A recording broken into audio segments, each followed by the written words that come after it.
কিছুই পারি না পর্ব 5-এ তোমাদের সবাইকে স্বাগতম। আমরা ধারাবাহিকভাবে প্রিভিয়াস ইয়ারের কোশ্চেন সলভ করতেছি এবং সেই সাথে আমরা ম্যাথ কীভাবে করতে হয় সেটাও ইন ডিটেলসে শিখতেছি। প্রিয় শিক্ষার্থীরা, আজকের এই ভিডিওতে আমরা দেখব এক্স ওয়াই প্রকল্পের সিভি বা কোএফিসিয়েন্ট অফ ভেরিয়েশন নির্ণয় এবং কোন প্রকল্পে বিনিয়োগ করা লাভবান হবে, কোনটাতে আমরা বিনিয়োগ করবো এটা আমরা দেখব। তাহলে প্রিয় শিক্ষার্থীরা চলে আসো, আমরা ক্লাসটি শুরু করে দিই। আমরা কোএফিসিয়েন্ট অফ ভেরিয়েশন বা সিভি নির্ণয়ের যে আমরা সূত্রটা শিখেছিলাম, যে পরে যেটা নির্ণয় করব সেটা প্রথমে লিখব আর প্রথমে যেটা নির্ণয় করব সেটা পরে লিখব। কি সেটা বুঝে নাই, আবারও বুঝে দিচ্ছে। আসো, সিভি এক্স দিয়েছি, উপরে সিগমা এক্স আর বার এক্স ইন্টু 100। কেন বলো তো সিগমা এক্স প্রথমে দিয়েছি? যেহেতু আমরা পরে সিগমার মান নির্ণয় করেছি, এই কারণে সিগমা প্রথমে আর বারের মান নির্ণয় করেছিলাম, এই কারণে দেখো আর বার নিচে। এটা হলো মনে রাখার টেকনিক, তুমি তোমার মতো মনে রাখতে পারো, সমস্যা নেই। এবার ওয়াই প্রকল্পে যদি নির্ণয় করি, সেম কাজ করে নেব। এখানে এক্স, এখানে ওয়াই, এখানে এক্স, এখানে ওয়াই। কেন ভাই? এখানে যেহেতু এক্স প্রকল্পের বিভেদাঙ্ক নির্ণয়, এই কারণে এক্স। ও যদি ওয়াই প্রকল্পের হয় তাহলে ওয়াই, যদি এ প্রকল্পের হয় তাহলে এ দিবা, যদি বি প্রকল্পের হয় বি দিবা। এখন কথার কথা, কোনো একজন ব্যক্তির নাম লেখা আছে, কোনো একটা লিমিটেড কোম্পানির নাম লেখা আছে, তখন তুমি কি কাজ করবা? তখন তুমি ধরি নিবা, ওখানে লিখবা যে ধরি তাহমিনা সমান সমান এ প্রকল্প, রহমান সমান সমান বি প্রকল্প, এইভাবে লিখে নিবা। লিখে নেওয়ার পর তুমি তখন কি করবা, যেটা যার নামে ওটা ধরছো তাহলে সেখানে এক্স দিবা, পরেরটাতে ওয়াই দিবা। আর না দিলেও সমস্যা নাই, স্যারেরা অটোমেটিক বুঝে নেবে। শুধু উপরে লিখবা যে অমুক প্রকল্পের বিভেদাঙ্ক নির্ণয়। পরে তুমি যদি এক্সগুলো নাও দাও, কোনো সমস্যা নেই, কোনো ঝামেলা নেই, স্যারেরা অটোমেটিক বুঝে নেবে। আসো তাহলে, এবার আসো।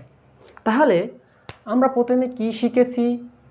বিভেদাঙ্ক শিখেছি এবং আর বার নির্ণয় করে শিখেছি। তাহলে আমরা কিন্তু একই প্রশ্ন বারবার সলভ করতেছি। প্রথমে আর বার নির্ণয় করে শিখেছি, এরপর সিগমার মান নির্ণয় করে শিখলাম, এই পর্বে আমরা বিভেদাঙ্ক নির্ণয় করে শিখতেছি। তাহলে আমরা ওই যে সর্বপ্রথম আর বার নির্ণয় করেছিলাম না, আর বার নির্ণয় করেছিলাম। এখন আর বার আমরা বলো তো এক্স প্রকল্পের কত নির্ণয় করেছিলাম? ইয়েস, আমরা নির্ণয় করেছিলাম 28,250। এক্স প্রকল্পের আর বার নির্ণয় করেছিলাম 28,250। এর আগের ভিডিওতে আমি দেখিয়েছিলাম কীভাবে নির্ণয় করতে হয় আর বার। এরপর সিগমার মানটা কীভাবে নির্ণয় করেছি? সিগমার মানটা আমরা নির্ণয় করে পেয়েছিলাম 41,98%। অ্যাকচুয়ালি কত পেয়েছিলাম? সরি, এটা মনে হয় বেশি ছিল। হ্যাঁ, এটা ছিল 11,861। ঠিক আছে, এটা ছিল 11,861। এবার কি আছে? ইন্টু 100 আছে, আমরা ইন্টু 100 করে দিলাম। এবার আসো তাহলে, আমরা এই 11,861কে 28,250 দিয়ে ভাগ দেব এবং 100 দিয়ে গুণ দেব। গুণ করার পর আমাদের কত আসবে? একটু তোমরা ক্যালকুলেটারে গুণ করো। এটা গুণ করার পর আস্তে আস্তে 41,000 আর 41.98%। 41.98%। ক্যালকুলেটারে তুমি চাপে দেখো, এটা আসে শিক্ষার্থীরা। এবার আমরা ওয়াই প্রকল্পের সিভি নির্ণয় করব। এই যে কোন প্রকল্পে বিনিয়োগ লাভজনক হবে এটা একটু পরেই আমরা বলবো, তার আগে আসো ওয়াই প্রকল্পের আমরা সিভিটা নির্ণয় করে ফেলি। কিন্তু আমরা ওয়াই প্রকল্পের সিভি নির্ণয় করতে যে কী করতে হবে? সেম কাজ ভাইয়া। এই যে সিগমার মানটা আমরা সর্বপ্রথম লিখে ফেলবো। সিগমার মান আমরা প্রথমে বাইর হয়েছিল কত বলো তো? সিগমার মানটা আমাদের বাইর হয়েছিল 25,000। কত বাইর হয়েছিল? 8,366 এবং আর বারের মান বাইর হয়েছিল 25,000 ইন্টু 100।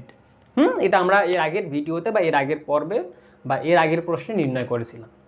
রাইট। এবার আসো, এবার আমরা যে কাজটা করবো প্রিয় শিক্ষার্থীরা, এবার আমরা এটা দিয়ে ভাগ দিয়ে 100 দ্বারা গুণ দেব। তাহলে এটাকে যদি আমরা এটাতে ভাগ দিয়ে 100 দ্বারা গুণ দেই তাহলে কত আসে? তাহলে আমাদের আসে 33.47%।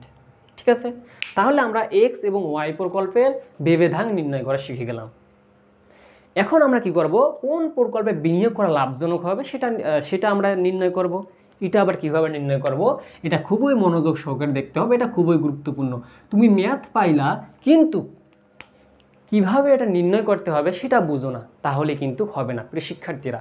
তাহলে আমরা কিভাবে এটা নির্ণয় করব একটু মনোযোগ দাও। আমরা জানি যে আমরা এই অধ্যায়টা করতেছি কিসের অধ্যায়? ঝুঁকির অধ্যায়। আবারও শুনো, অধ্যায়টার নাম কি? ঝুঁকি ও মুনাফা, রিস্ক রিটার্ন। অধ্যায়ের নাম কি বলো তো? একটু কমেন্ট করো। অধ্যায়ের নাম কি? Risk return.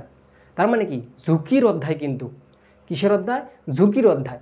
তাহলে এই যে আমরা বিভেদ অঙ্ক নির্ণয় করলাম এবং সিভি নির্ণয় করলাম, বিভেদ অঙ্ক নির্ণয় করলাম, সিগমার মান নির্ণয় করলাম, এগুলো প্রত্যেকটাই কি?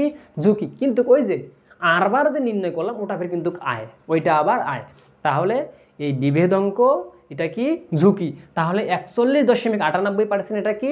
ঝুঁকি। এই 33.47% এটা কি? ঝুঁকি। সিগমার মান মানে কি? সিভি মানে কি? ঝুঁকি। সিগমার মান মানে কি? ঝুঁকি। তার মানে বিভেদ অঙ্কর মান যেটা বাইরে হবে সেটা অবশ্যই কি? ঝুঁকি। সেটা যদি দুনিয়া উল্টেও যায়, সিগমার মান বিভেদ অঙ্কের মান ঝুঁকি ঝুঁকি ঝুঁকি। বুঝতে পেরেছো?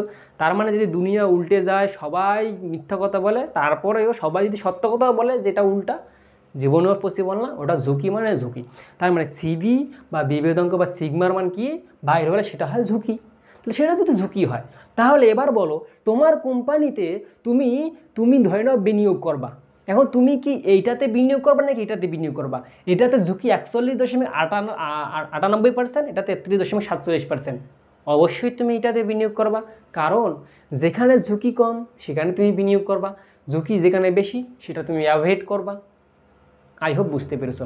তার মানে যেটা ঝুঁকি কম সেটা গ্রহণযোগ্য, যেটা ঝুঁকি কম সেটা গ্রহণযোগ্য। আমি লিখে দিচ্ছি যে ঝুঁকি কম, ঝুঁকি ঝুঁকি ঝুঁকি কম হলে গ্রহণযোগ্য।